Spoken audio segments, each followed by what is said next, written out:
While I was traveling to visit my mother, I sent my intrepid reporter, Jack, to Busch Gardens, Williamsburg in Virginia to experience this year's Food and Wine Festival. This annual event is one of our favorite theme park festivals, and it's also one of Virginia's largest food and wine festivals with over 135 international flavors to try.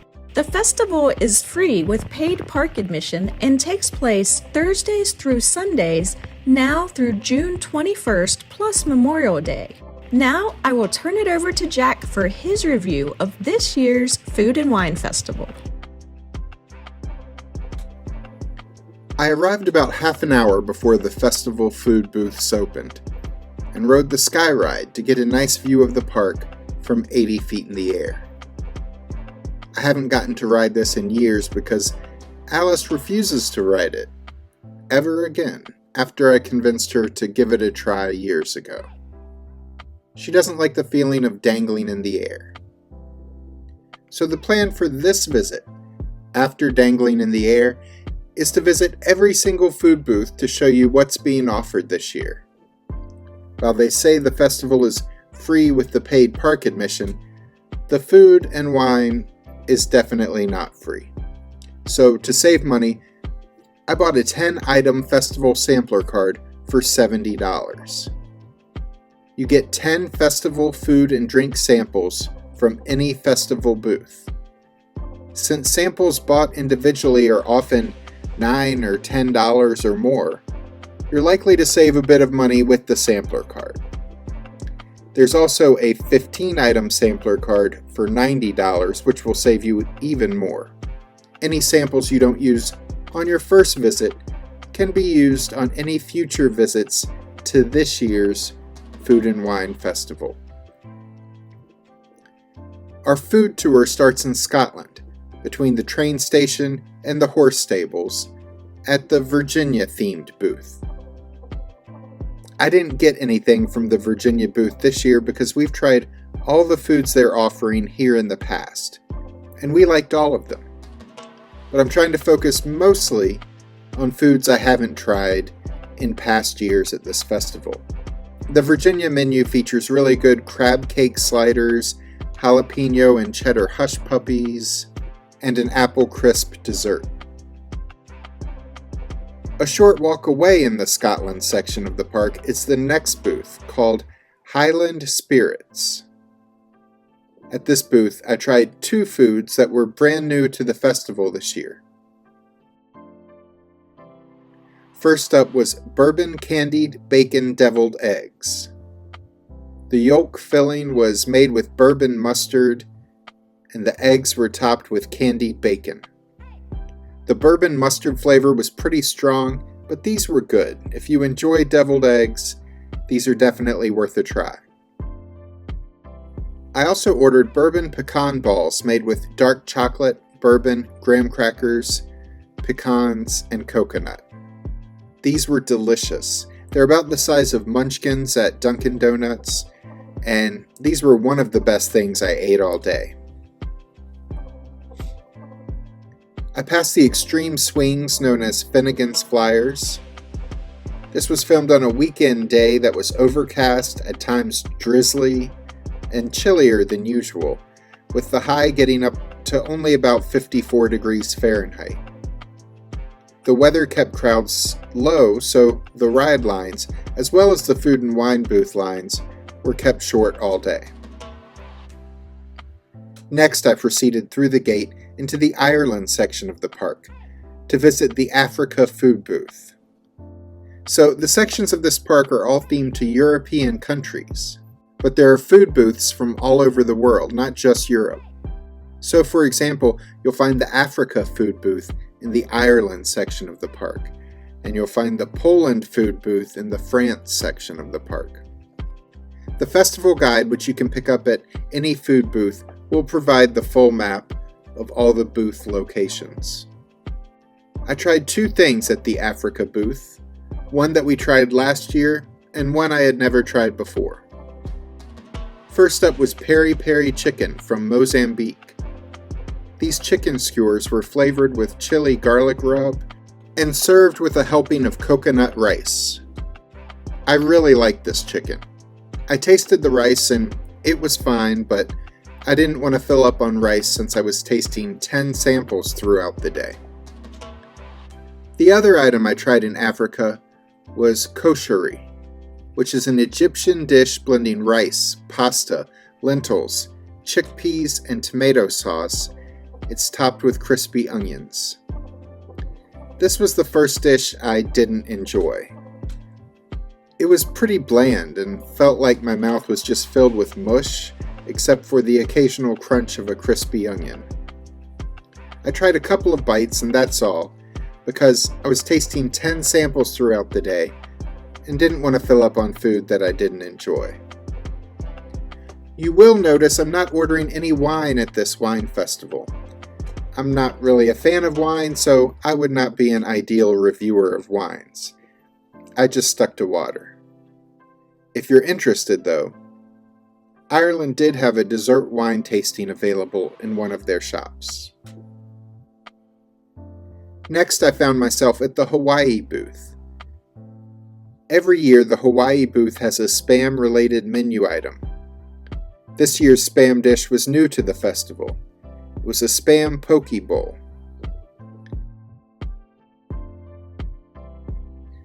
This bowl featured roasted Spam, sushi rice, Spam, edamame, carrots, Spam, ginger, and Spam.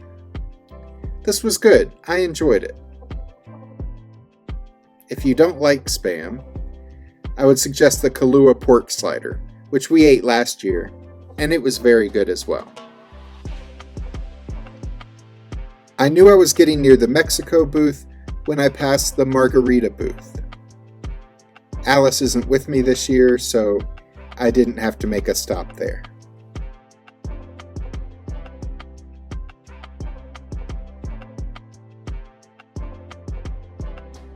I did sample a couple of dishes at the Mexico booth, though. The first up was the chicken al pastor taco.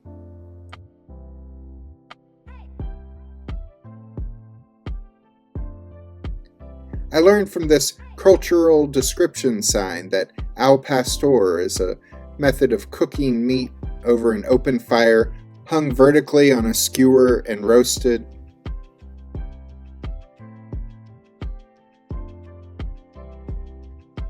This was a good taco. All the tacos were soft tacos, which is my jam, so I enjoyed it. I also ordered Tidewater white sauce with chips. If you aren't from Virginia and haven't heard of our white sauce, it's a white salsa that was invented in Norfolk and served in many southeastern Virginia Mexican restaurants. Its popularity has spread out a bit into other parts of Virginia and even into a few North Carolina Mexican restaurants, but it is largely unheard of elsewhere, including Mexico. It's commonly made from ingredients including Miracle Whip, milk, garlic powder, and jalapeno juice. Anyway, you can try it for yourself here. I think it's pretty good. As I made my way to France, I passed the Royal Palace Theatre, an outdoor amphitheater where this year's concert series has already begun. The first concert of the year was the night before my visit to the park, featuring the Beach Boys. Hanson is up next on May 2nd.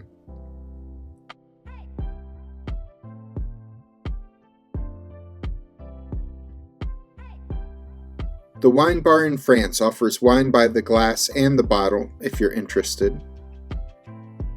France is home to the Poland food booth. I didn't try anything here this year. We tried the kielbasa last year, and Alice really liked it. I also tried it, and can confirm it tasted like kielbasa.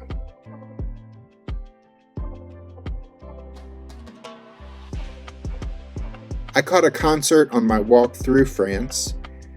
There were some shows I didn't see this year at the festival, including the popular and long-running Irish dance show Celtic Fire, which you should definitely check out if you visit the festival and haven't seen it before. Other shows include Sounds of San Marco in the Italy section of the park, and a Sesame Street show for the kids in the Sesame Street Forest of Fun. This show, which I did see, features local musicians who perform songs like You're So Vain, Jolene, and 9 to 5, all in the shadow of one of the park's best coasters, Griffin. As I left France, I visited the Brazil booth. Other than the peri-peri chicken from the Africa food booth, Brazil is the only other place where I ordered a dish that we have tried before. I got the churrasco, which is grilled beef in a chimichurri sauce again, because it was one of our favorites at last year's festival. And it was delicious again this year. The beef was well cooked, and the chimichurri sauce gave it a great punchy, tangy flavor. As I walked past Alpengeist in my shorts and t-shirt on this colder than I was expecting spring day, I could identify with this guy. I ended up not doing many rides because I didn't want to be even colder flying through the air on a coaster. Thankfully, warm weather should be just around the corner. Burgermeister's Hideaway, a popular speakeasy bar, has a new seasonal menu for the Food and Wine Festival. One of 2 new food booths this year is Puerto Rico. So everything on this menu is new to the festival. I ordered the mofongo casserole, which consists of mashed garlic plantains topped with chicharrones, which are similar to pork rinds. This was okay. I thought the taste of the mashed plantains with garlic was alright, but I didn't think the taste of pork rinds went well with the rest of the dish. Barcastle Spirits had a menu featuring a couple snacks with a selection of wines and cocktails. With only one of my 10 samples left on the punch card, I skipped Barcastle. There was one other show going on featuring a performance by an Oompa band in Das Festhaus. I was able to catch that show. I was sitting at the back of the Festhaus, so my footage of the show is not as high quality as I'd like. You can complain about that in the comments. I can assure you the performers looked less blurry in person. The usual Island Freeze stand had its usual menu of frozen cocktails, plus they had some snacks and beer available as well.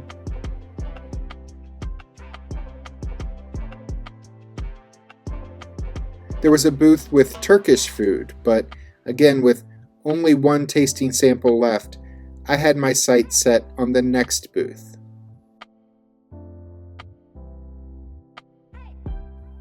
Which was China. We had the pork bao here last year, and I liked it.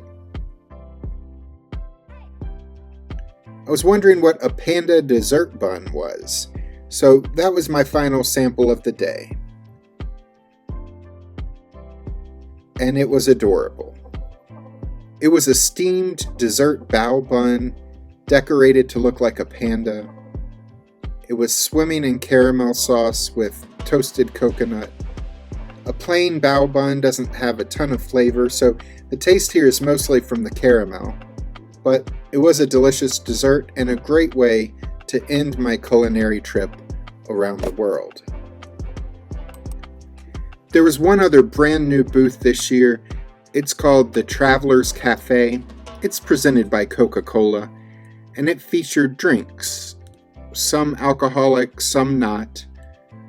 All of them feature a Coke product in the drink, and they're all based on popular drinks from around the world. Spread throughout the day, I had 10 festival food samples.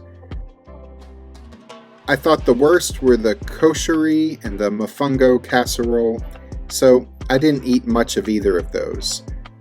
The bourbon pecan balls and the panda bun were both really good desserts. All of the other samples range from good to very good. Eating and perhaps drinking your way around the world is a great way to spend a spring day, especially once you add in some rides and shows. So I definitely recommend checking this festival out. The food is expensive though, so you may want to get the sampling card, which will likely save you a few dollars per sample on average. Click the link at the end of this video to find out what we think of the Busch Gardens all-day dining plan. Or check out our visit to the other Busch Gardens in Tampa, Florida. And be sure to subscribe and click the notification bell so we can see you the next time we're traveling through.